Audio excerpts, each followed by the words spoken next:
Good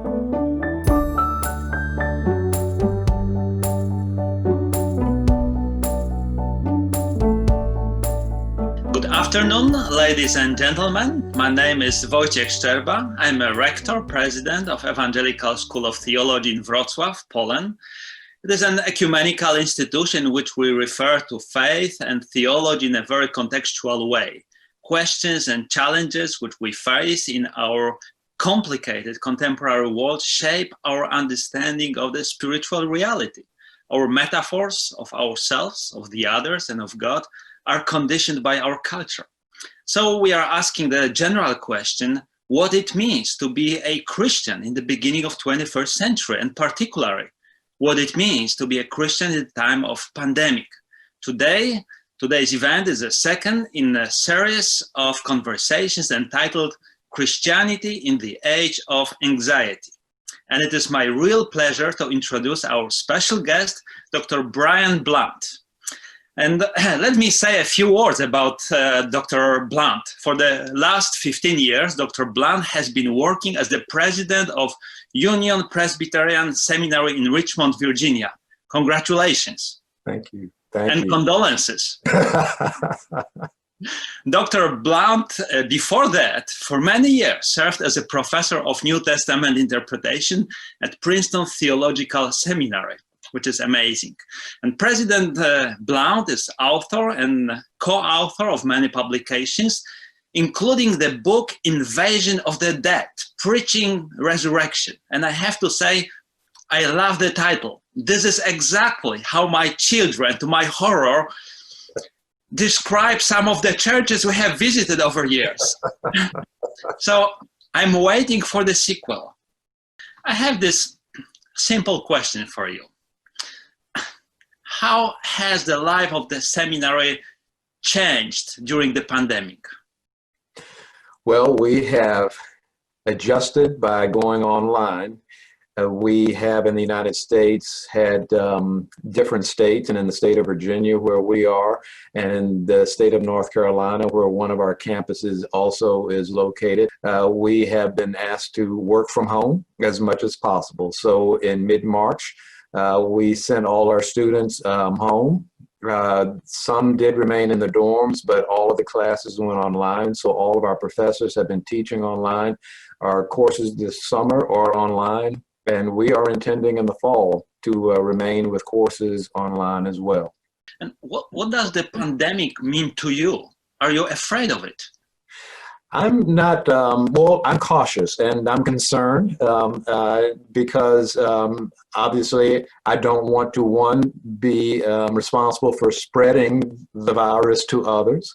I'm also careful because I do not want to contract it. I have parents, a father who's 94 years old, a mother who's 89 years old, and I would certainly not want to be in a situation where I could transfer the virus to them.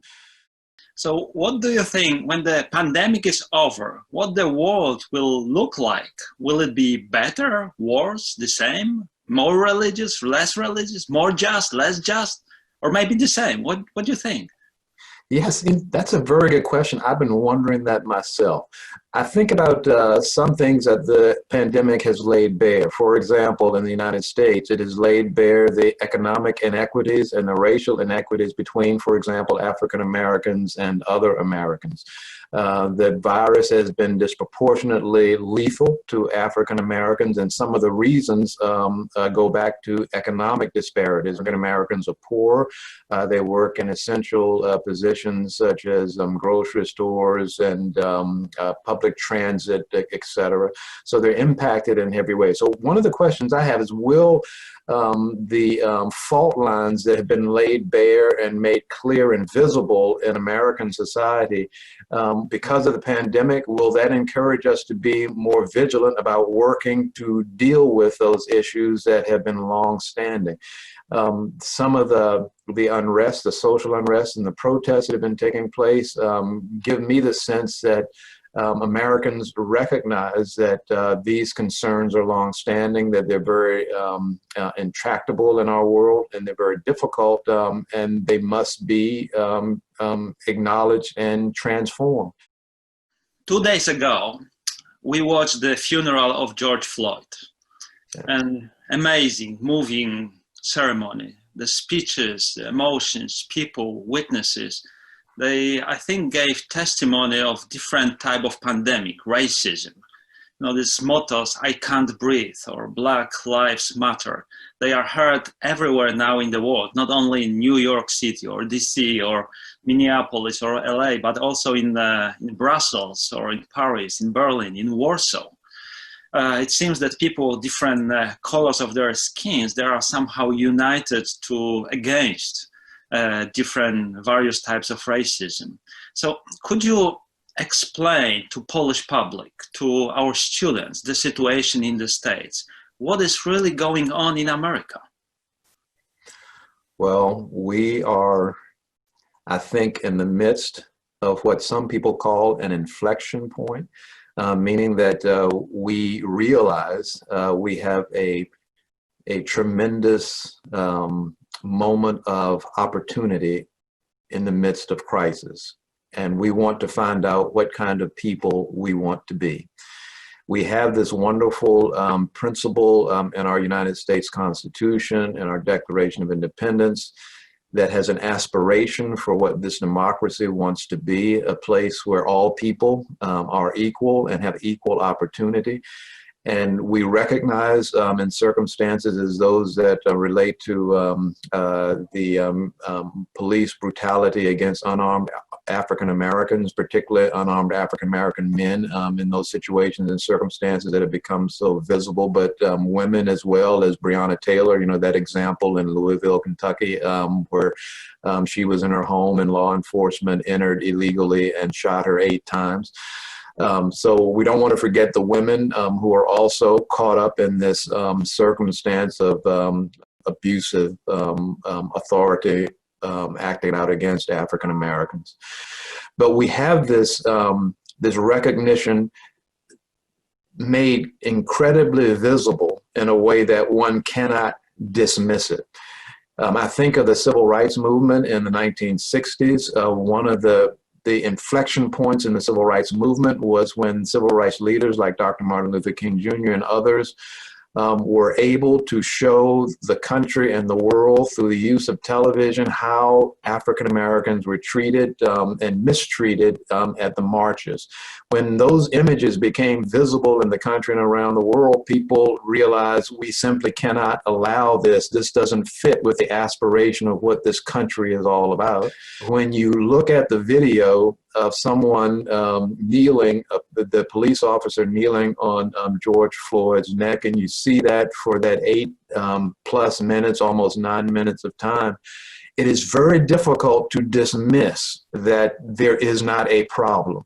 Particularly since that's not an isolated event, but over the last 5 years, there have been these multitude of events of people. Eric Garner, you remember, was the first person in New York who said, I can't breathe. So when George Floyd said it, it's not the first time. You hear echoes, and then you remember the multitude of persons who have been a part of such a situation and circumstance. But when you see that video, long-standing, of someone kneeling on his neck, you realize we cannot dismiss this anymore.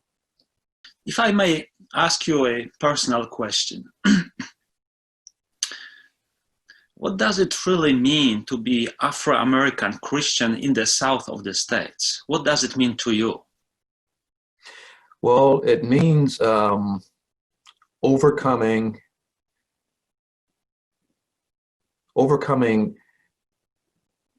the expectation that others have for you. And I will say that I grew up an African-American Christian in the United States, in Virginia.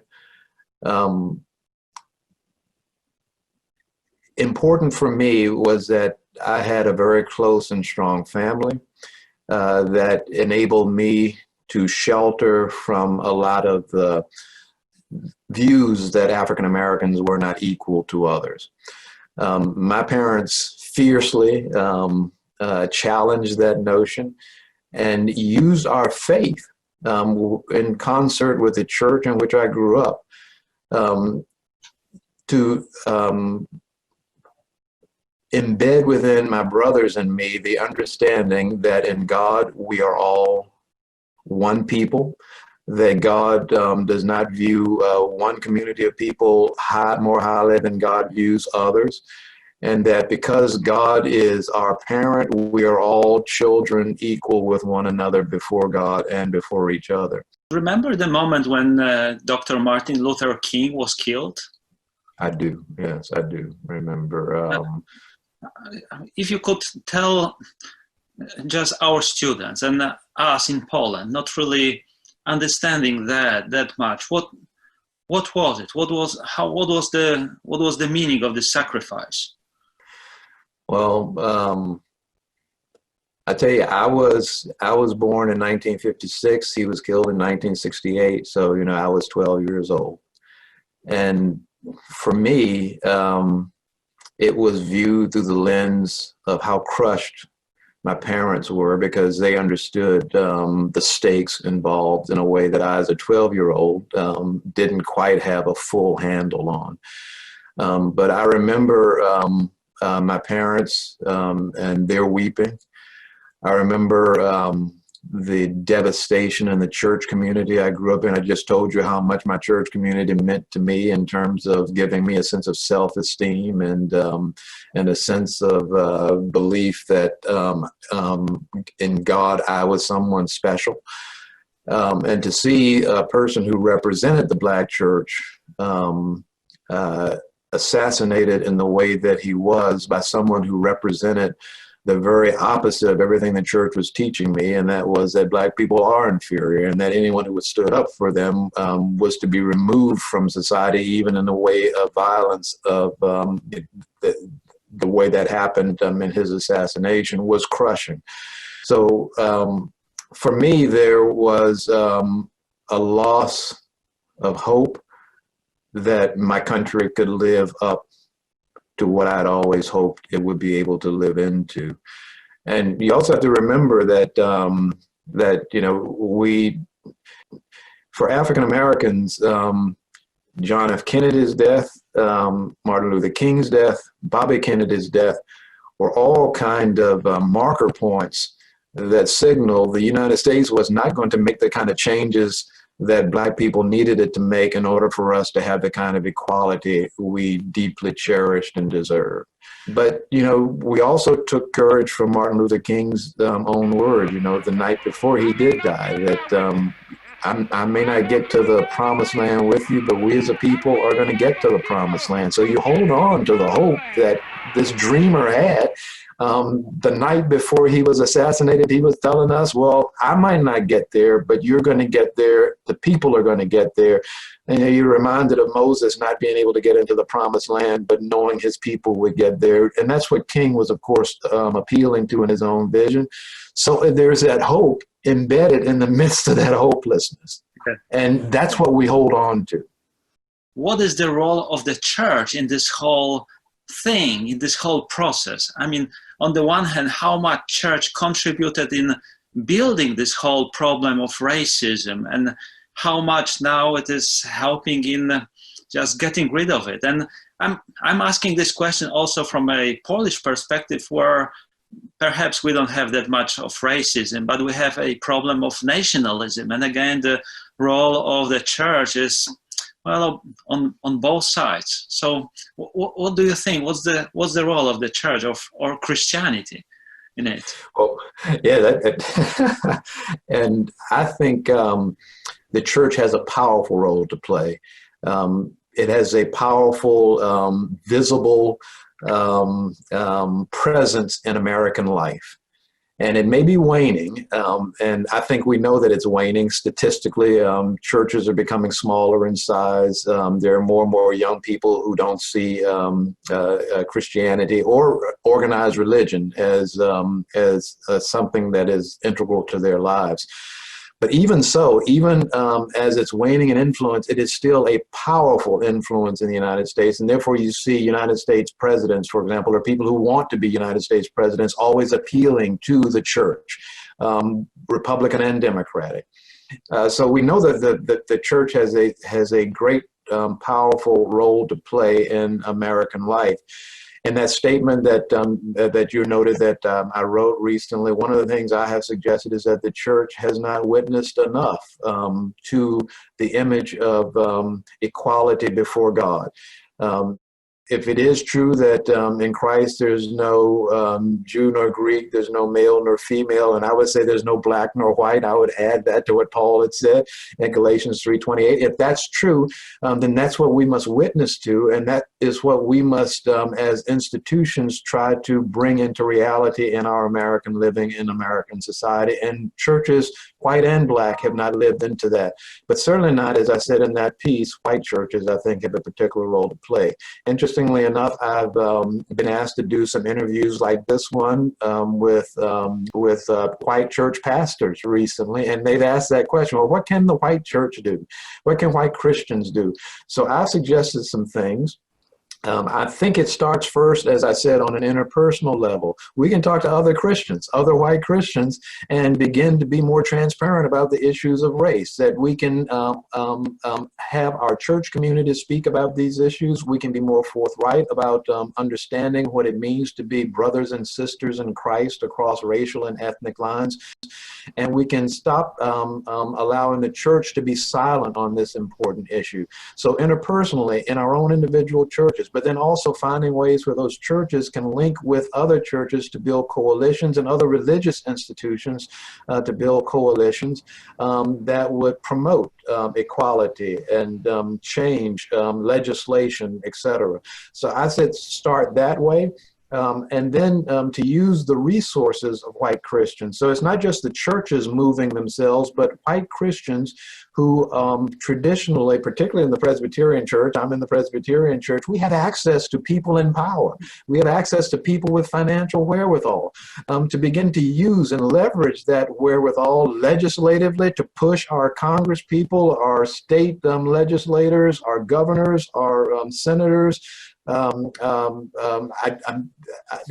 to begin to use that leverage in a realistic way to push for tangible change, not just conversation, but tangible change, and then to think theologically and biblically about why that change is important and why we must press for that kind of change. So to make a biblical theological case to the people in power, people that are in our church communities, and if they're not in our church communities, we know we have access to them. So interpersonally, to begin, to use and build church coalitions, and then also to access and leverage the kind of influence that white Christians and white churches have throughout the country. I think that's a starting place to begin. Now I have a hard question. If you had a chance to talk to the policeman from Minneapolis, what would you tell them? Yes, that is a very hard question. I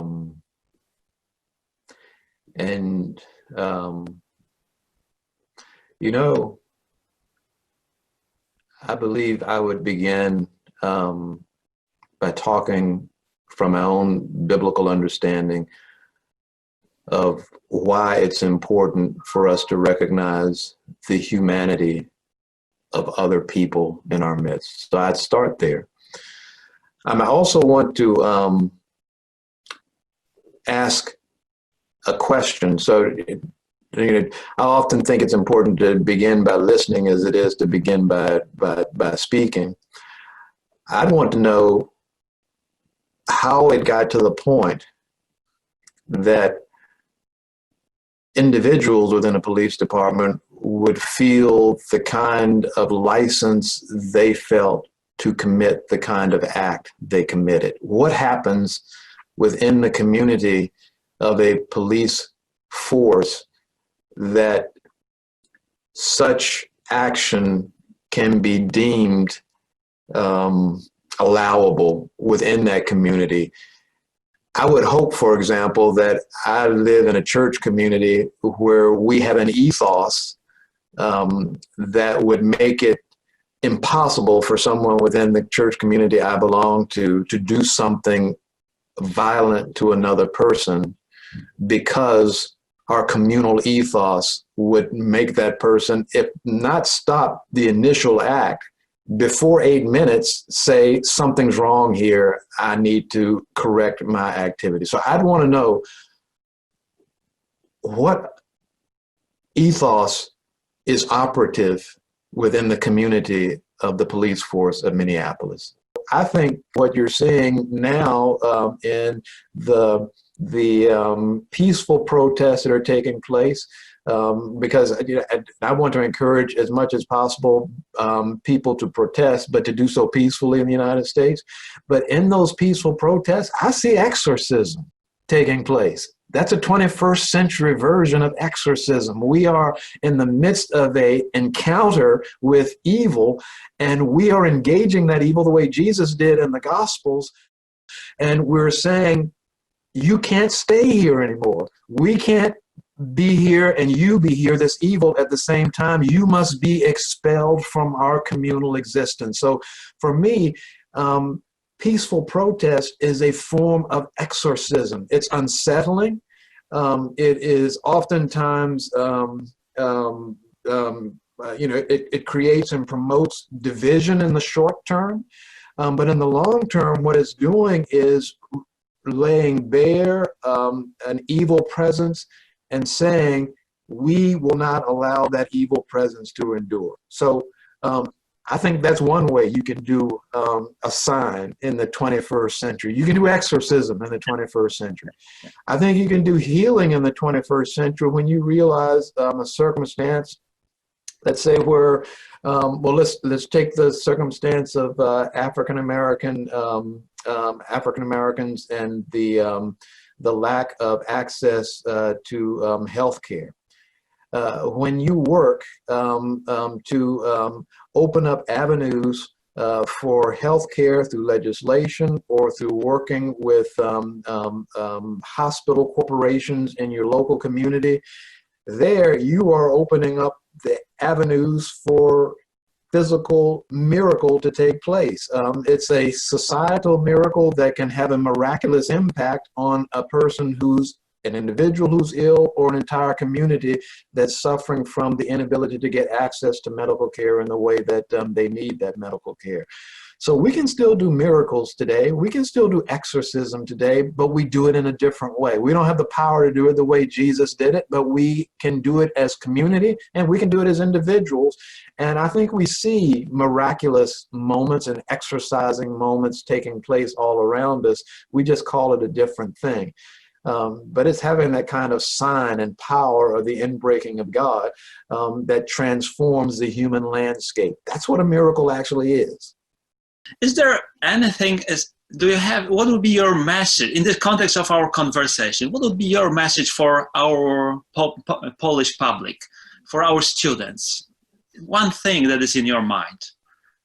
That we are all caught up as people of God together in the struggles for liberation and equality in our world, and that we appreciate when students in Poland raise their voices for equality of people in the United States. And I hope that if there is a time when you would need Americans to raise their voices, American Christians to speak up for issues and concerns in Poland, that you would consider us your brothers and sisters in faith, and that we would rise to that moment as well. So we're thankful when you rise to help us and raise your voices of concern. And that's one of the reasons I look forward to connecting our schools so that we can become partners in witnessing for God's movement in our world.